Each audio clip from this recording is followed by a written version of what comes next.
اس زمین پر انسانوں میں کچھ تو ایسے ہیں جو منہ میں سونے کا نوالا لے کر پیدا ہوتے ہیں، جو چاہتے ہیں کھاتے ہیں، جتنے بڑے گھر چاہیں بنا لیتے ہیں، یہ اپنی دولت اور طاقت کی نمود و نمائش کرتے ہیں۔ جبکہ انہی میں کچھ ایسے بھی ہیں جو مشکلات اور مصائب میں آنکھ کھولتے ہیں، جن کے دسترخوان روٹی کے چند ٹکڑوں کے منتظر ہیں، جن کے ہنستے بستے گھروں کو جلا دیا جاتا ہے، جن کے گزر اوقات کا سامان بھی لٹ جانے کا اندیشہ ہوتا ہے۔ یہی دنیا ہے جس میں کچھ لڑکیاں بوتیک سے ڈیزائنر کلوتھس خریدتی نظر آتی ہیں اور کچھ خوبصورت نظر آنے کے لیے ایکسرسائز کرتی اور مہنگی امپورٹڈ کاسمیٹکس خریدتی دکھائی دیتی ہیں۔ اسی دنیا میں کچھ لڑکیاں بے حس فوجیوں کے ہاتھوں پامال ہو رہی ہیں، جن کی اسکنز پیلٹ گنز نے داغدار کر دی ہیں۔ یہاں بچے اپنے بڑوں کی شفقت کے سائے میں ہیں،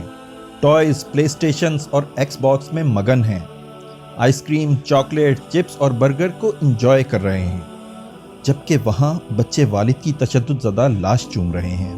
پتھروں سے اپنی گھر کی خود حفاظت پر مجبور ہیں اور دودھ تک سے محروم ہیں۔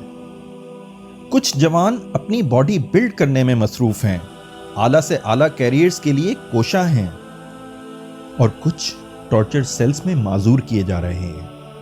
جن کا کیریئر ہی اپنی بقا کی جنگ ہے۔ ادھر لوگ مسجدوں میں جانے کے لیے آزاد ہیں، گھروں، محلوں اور بازاروں میں محفوظ ہیں، آزادی خوب انجوائے کر رہے ہیں، اور ادھر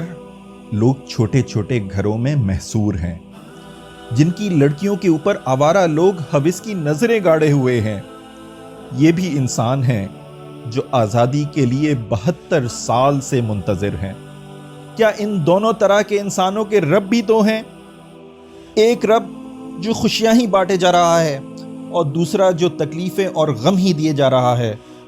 جی نہیں، ان دونوں طرح کے انسانوں کا رب ایک ہی ہے، اور ان دونوں ہی کی آزمائش کی جا رہی ہے۔ وہ رب دیکھنا چاہتا ہے کہ اس کی مخلوق آیا نعمتوں پر شکر ادا کرتی ہے یا کفران نعمت، ظالم کے ساتھ کھڑی ہوتی ہے یا مظلوم کے ساتھ،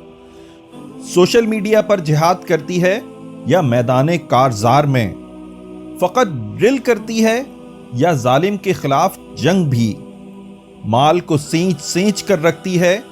یا مظلوم پر خرچ کرتی ہے، دنیا کی زندگی سے محبت کرتی ہے یا آخرت سے۔ اللہ رب العزت کا حکم تو واضح ہے کہ آخر کیا وجہ ہے کہ تم لوگ اللہ کی راہ میں ان بے بس مردوں، عورتوں اور بچوں کی خاطر نہ لڑو جو کمزور پا کر دبا لیے گئے ہیں